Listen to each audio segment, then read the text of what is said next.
जब चौड़े मार्ग पे जाते हैं, जब आसान राह दिखाई देती है, वहां पर नींद भी आने लगती है। राइट? सो अगर मैं कहूं चौड़ा मार्ग, आसान मार्ग, तो इस मार्ग पे जब हम चलते हैं तो हम आत्मिक रूप से एक शिथिलता की ओर बढ़ना शुरू कर देते हैं। अब ये सकरा मार्ग रास्ता और चौड़ा रास्ता, सकरा रास्ता आत्मिक जीवन में कुछ डिसिप्लिन को लेकर आता है। सकरा रास्ता है, संडे को हमने कहा हम कुछ और नहीं करेंगे, हम परमेश्वर के भवन में जाएंगे। चौड़ा रास्ता है, नहीं नहीं आज तो दोस्त आए हैं ना, दोस्तों के साथ थोड़ा खेलेंगे, हमारे चाचा जी आए हैं उनके साथ पिकनिक पे जाएंगे, शादी है तो वहां जाएंगे। अब ये चौड़ा रास्ता है, आपके पास ऑप्शन है दोनों। लेकिन सकड़ा मार्ग कठिन है, ये करना कठिन है, इस निर्णय पर बने रहना कठिन है। लेकिन जो दूसरा रास्ता है वो बहुत आसान दिखाई देता है। अरे इसमें क्या है, एक बार नहीं तो अगली बार चले जाएंगे।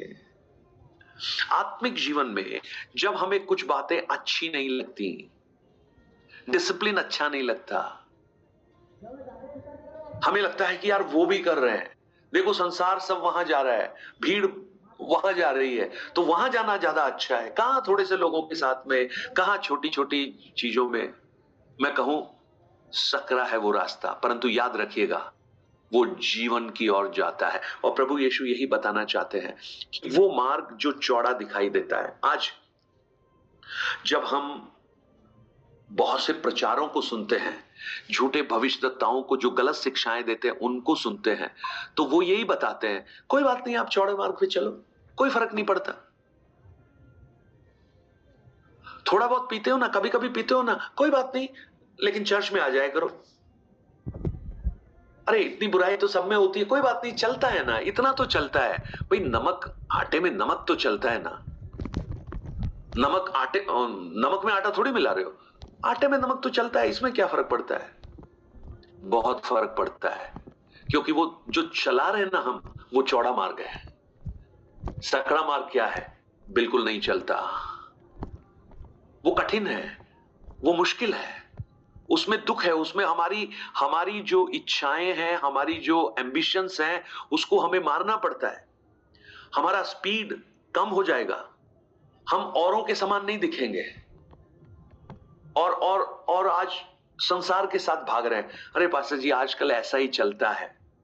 अरे भाई हमें नहीं चलाना ऐसा, हम उनके साथ चलने वाले नहीं होने चाहिए।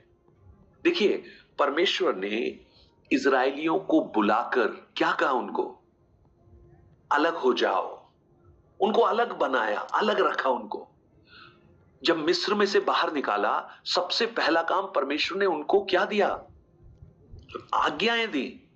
और संसार में और यहूदी लोगों में यही फर्क था कि उनके पास आज्ञाएं नहीं थी, इनके पास आज्ञाएं थी। इनके पास कुछ कुछ नियम कायदे थे, ये तुम कर सकते हो, ये नहीं कर सकते हो, इसको छू सकते हो, इसको नहीं छू सकते हो, इसको खा सकते हो, इसको नहीं खा सकते हो। इतने सारे नियम और कायदे दिए।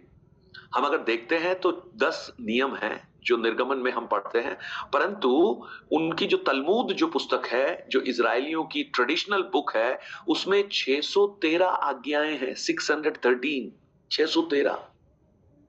देखिए परमेश्वर हमेशा हमें अलग करता है, अलग।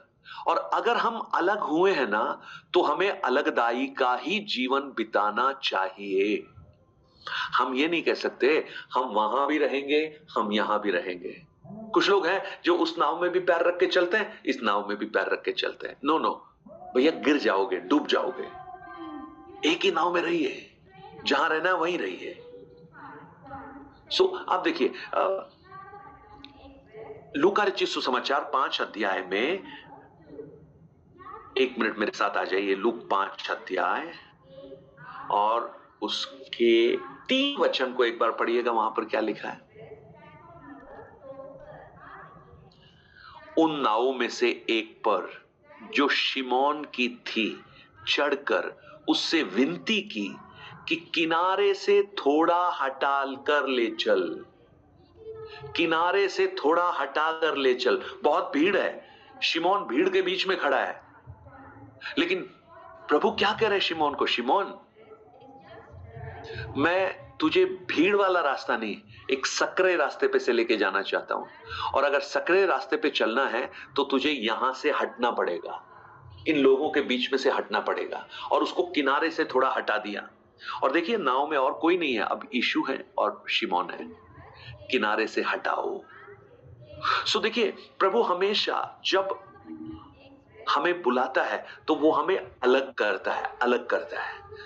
हमारी पुरानी सोचों से अलग करना चाहता है, हमारी पुरानी बातों से हमें अलग करना चाहता है। इसलिए यशायाह 43 के 18 में लिखा है, पुरानी बातों को भूल जाओ, जो बातें पुरानी हैं उनको भूल जाओ, देखो मैं एक नई बात करता हूं, वो तुम्हारे सामने अभी प्रकट होगी। सो हमें एक अलगदाई का जीवन बिताना बहुत बहुत महत्वपूर्ण है। और आज जो शिक्षाएं दी जाती हैं, उन शिक्षाओं में ये जो अलगदाई को नहीं दिखाया जाता।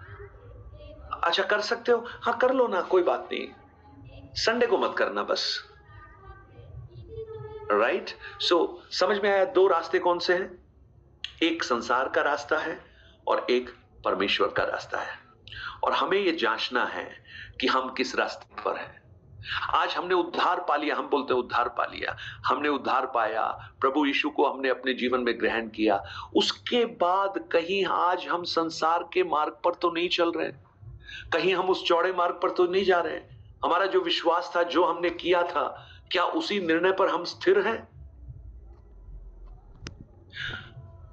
इजी कोई जो है ना, सरल क्रिश्चियनिटी नहीं है। सरल मसीही जीवन, सच्चा मसीही जीवन नहीं है। ये लूकवार्मनेस नहीं होनी चाहिए, है ना, गुनगुनापन नहीं होना चाहिए। अगर हमने प्रभु को पाया है तो प्रभु में बने रहे। और ये इन दिनों में ये बहुत जरूरी है कि हम हमारे जो दो रास्ते हैं उनमें से जो उत्तम मार्ग है, जो जीवन को जाता है, उसको हम चुने। वो मार्ग कठिन है, मैंने आपको बताया। वो उस मार्ग पे चलने में आपको अपनी इच्छाओं का दमन करना पड़ता है। आपको जो चीज पसंद है आप हर चीज नहीं कर पाएंगे, क्योंकि हमें ये जो सकरा मार्ग है वो करने की अनुमति नहीं देता है। और अगर हम उस पर चलने के लिए तैयार हैं तो उसका जो अंत होगा ना, वो अनंत जीवन होगा। परंतु अगर हम संसार के साथ उसी मार्ग पर जो जहां पर लोग जा रहे हैं वहीं पर हम चलना शुरू करते हैं तो वो मार्ग अनंत नाश की ओर जाने वाला है। राइट? दो रास्ते। अब आप देखिए 15 से लेकर 20 तक वचन को पढ़िएगा। वहां पर देखिए प्रभु यीशु क्या बताना चाहते हैं। मत्ती 7 अध्याय 15 वचन से 20 वचन तक। झूठे भविष्यवक्ताओं से सावधान रहो, जो भेड़ों के भेष में तुम्हारे पास आते हैं, परंतु अंत में वे फाड़ने वाले भेड़िए हैं। उनके फलों से तुम उन्हें पहचान लोगे। क्या लोग झाड़ियों से अंगूर या ऊंट कटारों से अंजीर तोड़ते हैं? इसी प्रकार हर एक अच्छा पेड़ अच्छा फल लाता है और निकम्मा पेड़ बुरा फल लाता है। 20 तक पढ़िए। अच्छा पेड़ बुरा फल नहीं ला सकता और ना निकम्मा पेड़ अच्छा फल ला सकता है। जो पेड़ अच्छा फल नहीं लाता वो काटा और आग में डाला जाता है। इस प्रकार उनके फलों से तुम उन्हें पहचान लोगे। अब आप देखिए, अब दो पेड़ों के बारे में बताया है ना। एक कहा झूठे भविष्यवक्ताओं से सावधान रहो, उसके बाद उसकी तुलना की गई पेड़ों के द्वारा। राइट? अच्छा पेड़ अच्छा फल लाता है, ये नेचर, ये प्रकृति का नियम है। और बुरा पेड़ बुरा फल लाता है। आप बुरे पेड़ से अच्छे फल की आशा नहीं कर सकते। आप उसको कितना भी अच्छा खाद दो, कितना भी पानी डालो, कितना भी मिठास उसमें घोलो, लेकिन जो बुरा पेड़ है वो क्या लाएगा? बुरा फल लाएगा। यीशु क्या बताने की कोशिश कर रहे हैं? आज हम जब इन लोगों को देखते हैं, भविष्यवक्ताओं को देखते हैं, आपको बहुत प्रॉस्पर दिखाई देंगे, बहुत उन्नति पाते हुए दिखाई देंगे, भीड़ उनके पास दिखाई देगी।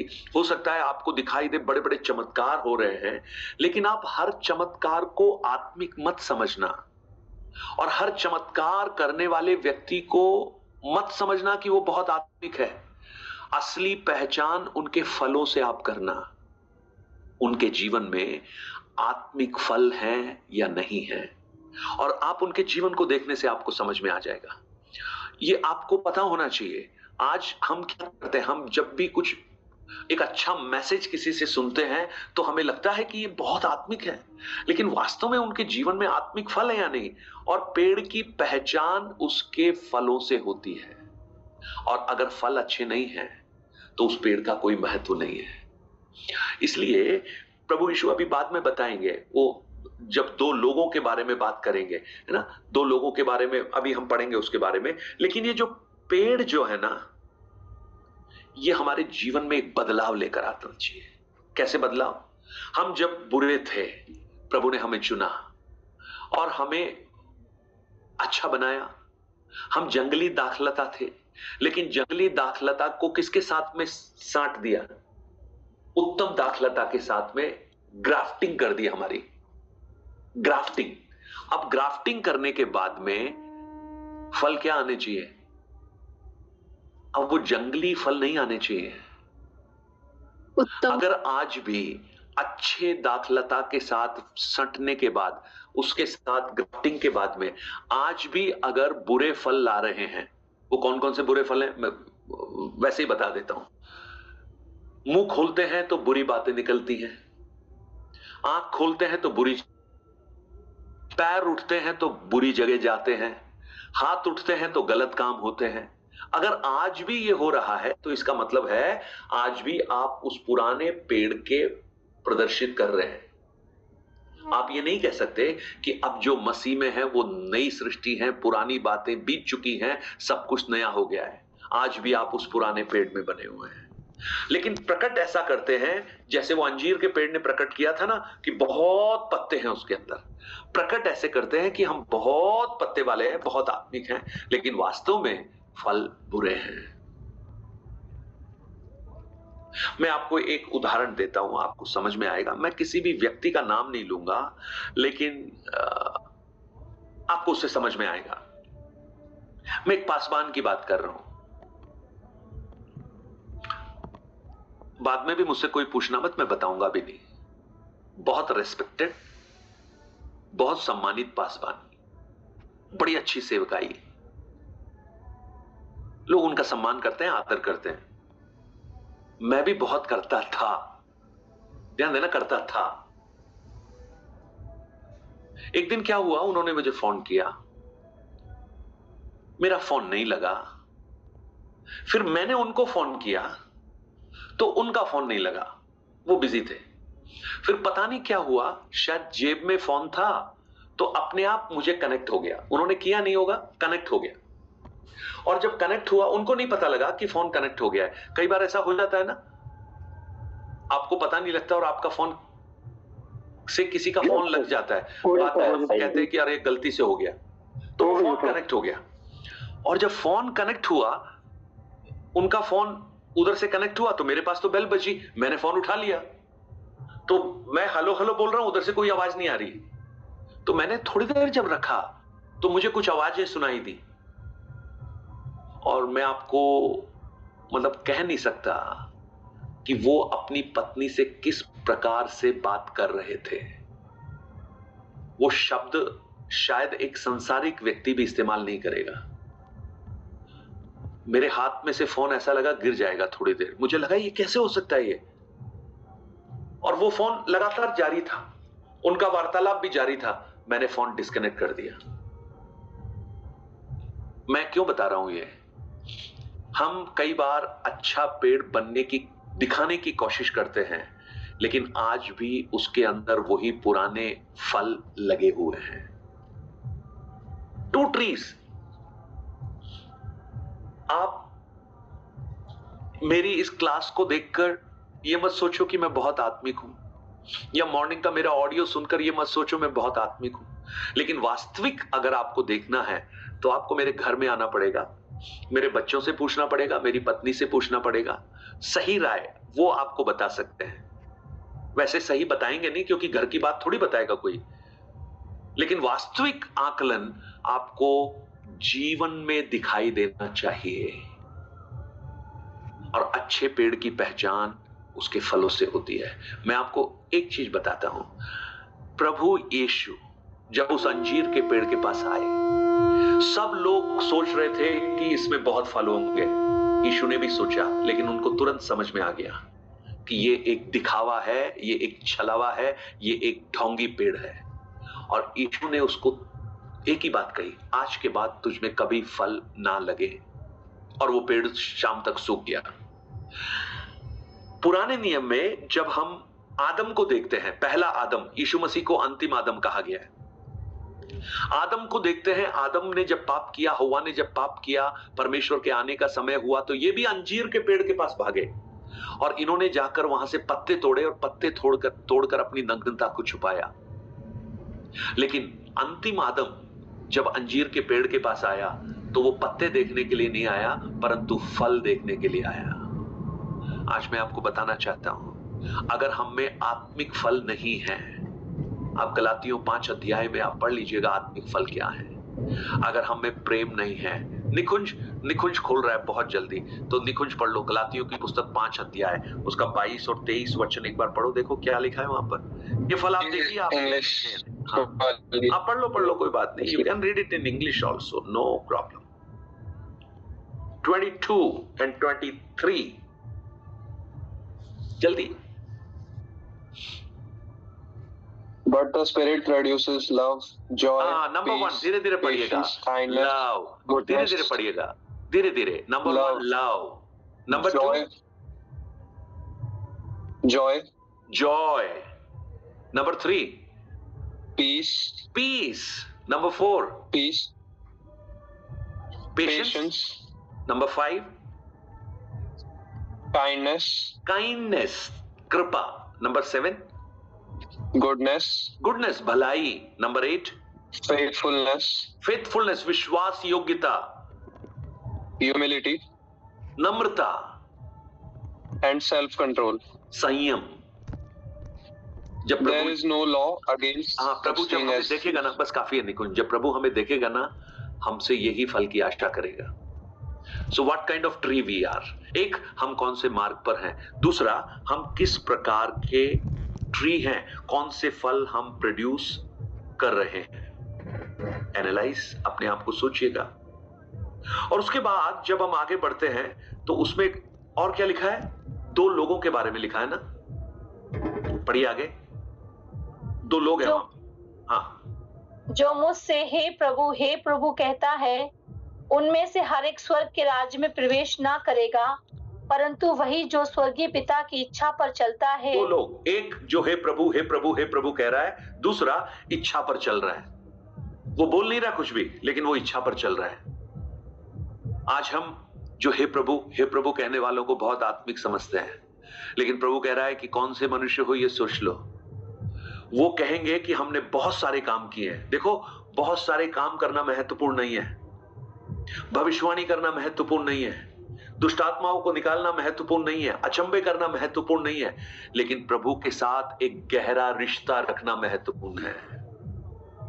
यूहन्ना 15 यही कहता है, यदि तुम मुझ में बने रहो और मेरा वचन तुम में बना रहे तो तुम बहुत से फल लाओगे। मुझसे अलग होकर तुम कुछ नहीं कर सकते। तो आप देखिए, ये लोग कह रहे हैं हमने अचंभे के काम किए, हमने चिन्ह और चमत्कार दिखाए, भविष्यवाणियां की, दुष्ट आत्माओं को निकाला।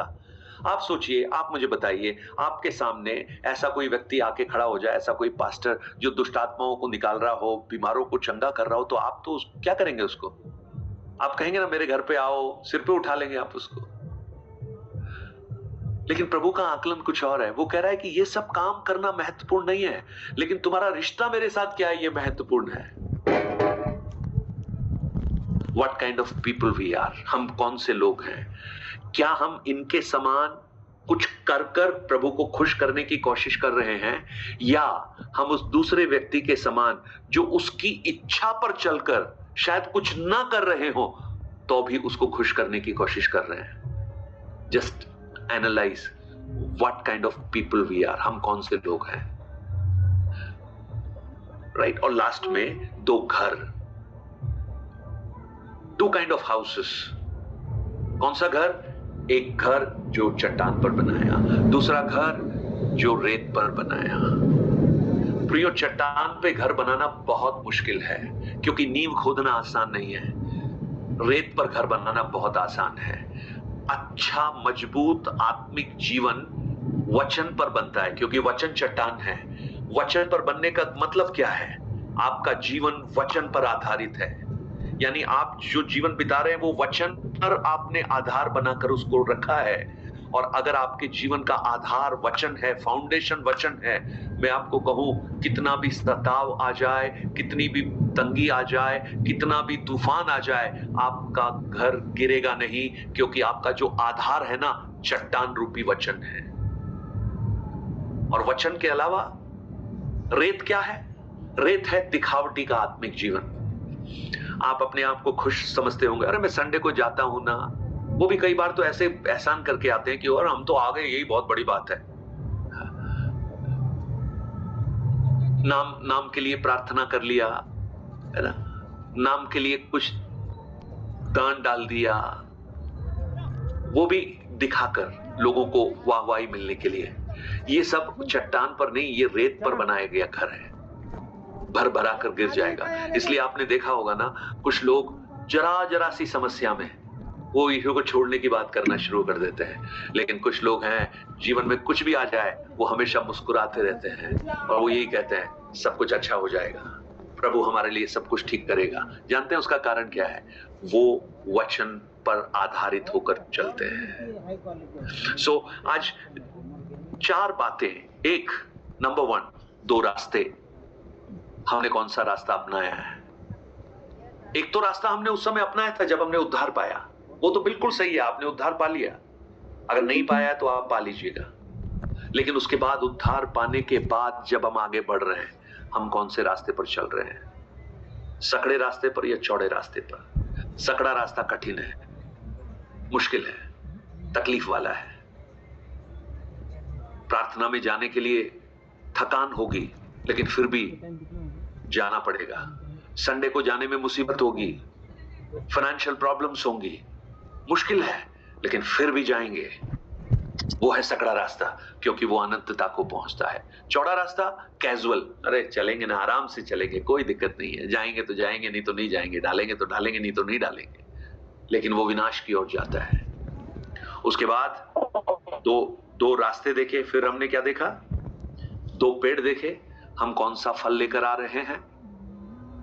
हमारे फल वीकली होते हैं क्या? संडे को हमारा फल आम बन जाता है और सोमवार से शनिवार तक करेला बन जाता है ना? सबको कड़वा दिखता है। तीसरा हमने देखा 2 लोग। कौन से लोग हैं? हम कुछ कर दिखाकर प्रभु को प्रसन्न करना चाहते हैं, या अपने जीवन से उसकी आज्ञाओं को मानकर उसको प्रसन्न करना चाहते हैं?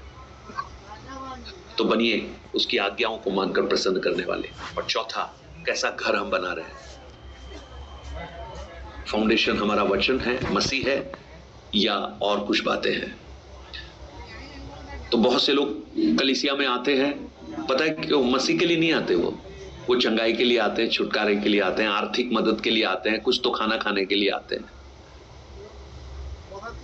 लेकिन आपका आधार मसीह होना चाहिए। अगर वो है तो निश्चित रूप से आंधी तूफानों के बीच में आपका घर खड़ा रहेगा। सो आइए आज अपने आप से एक प्रश्न पूछिए, एनालाइज कीजिए। आजकल रेटिंग देते हैं ना, आप 1 से लेकर 10 तक रेटिंग दीजिए, गुड, बैड, एक्सीलेंट, क्या आप अपने आप को देंगे? सोचिए अपने आप के बारे में। आंखों को बंद करें, प्रार्थना करें। Let's pray. हम परमेश्वर से कहें, प्रभु हमें इन दिनों में हर डिसेप्शन से बचा। कोई भी बात हमें कंफर्ट वाली रास्तों पर नहीं, लेकिन अच्छे, मजबूत और उस तंग रास्ते पर भी हम चलने के लिए तैयार हो जाएं। हमारे जीवन को आप आशीषित कर। Let's pray. हम प्रार्थना करते हैं और शीलू इस समय प्रार्थना करें। और विशेष वंदना सिस्टर के लिए प्रार्थना करना, वो अभी जर्नी में है, उनकी यात्रा शुरू होने वाली है, यात्रा हो गई है शुरू। उनको प्रभु